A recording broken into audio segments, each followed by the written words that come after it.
dia a dia da economia. Com Miriam Leitão.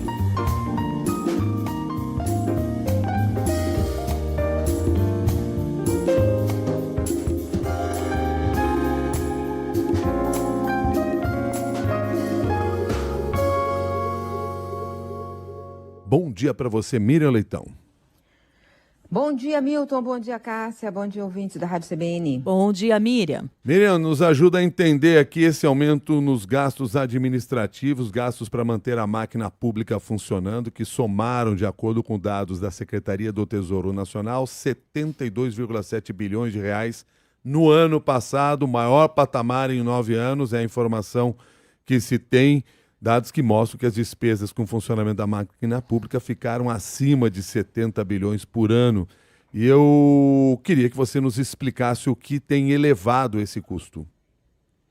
Primeiro, a gente tem que entender que número é igual ao menor. Não pode viajar desacompanhado. Se viajar desacompanhado, tem que falar, está viajando desacompanhado. Então, quando você vê o número assim, aumentou o custeio administrativo, você tem que começar a analisar o que aconteceu nesses períodos. Por exemplo, está em 70 bilhões agora. Você não tem que aumentar o gasto tem que ter sempre controle, isso a gente já sabe, já concorda aqui entre nós. E o que é o gasto administrativo? É o gasto com água, energia elétrica, telefone, serviço de limpeza da máquina. Como que a máquina funciona? Vigilância, apoio administrativo, o combustível para o deslocamento, o TI. Então, tudo isso tem que ser, é um gasto que tem que pagar. Quando ele cresce muito, ele acaba comprimindo outras despesas. Então, isso é ruim, tem que acompanhar esse dado também. Mas quando se diz assim que ele é o maior em 9 anos, você vê o que aconteceu nesses 9 anos. Por exemplo, qual foi o melhor número? Foi 2021. O que era 2021? Nós estávamos na pandemia, a maioria dos funcionários estava em casa, a maioria absoluta, quase a totalidade estava em casa.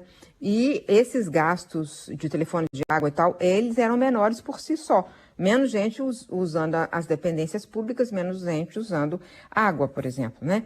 Então, essas contas diminuíram.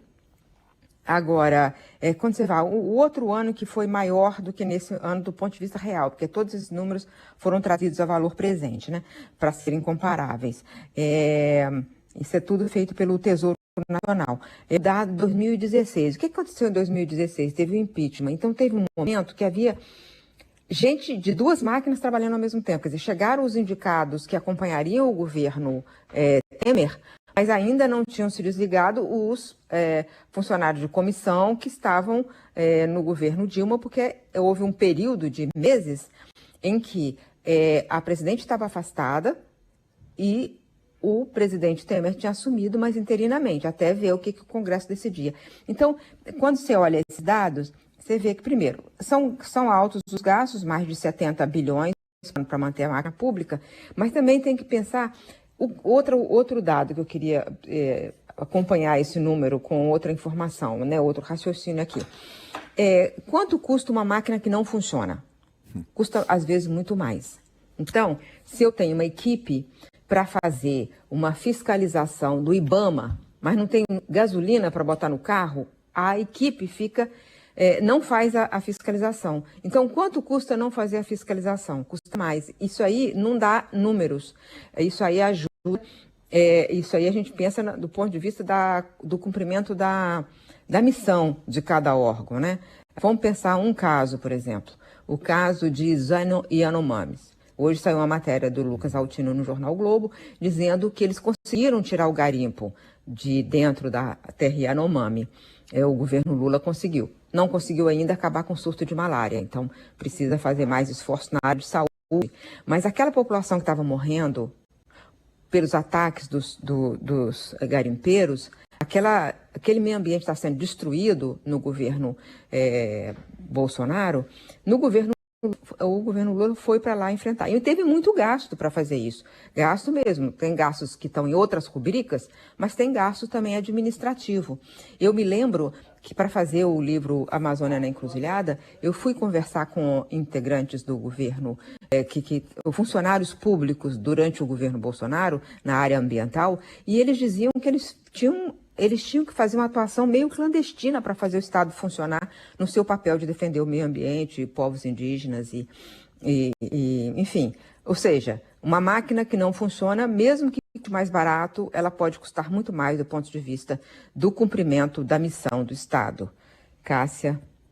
Miriam, eu imagino que seja um grande desafio equacionar a necessidade de manter os recursos adequados para que estas equipes possam continuar trabalhando e, ao mesmo tempo, não ter um impacto muito grande desse gasto administrativo a ponto de comprometer, por exemplo, investimentos.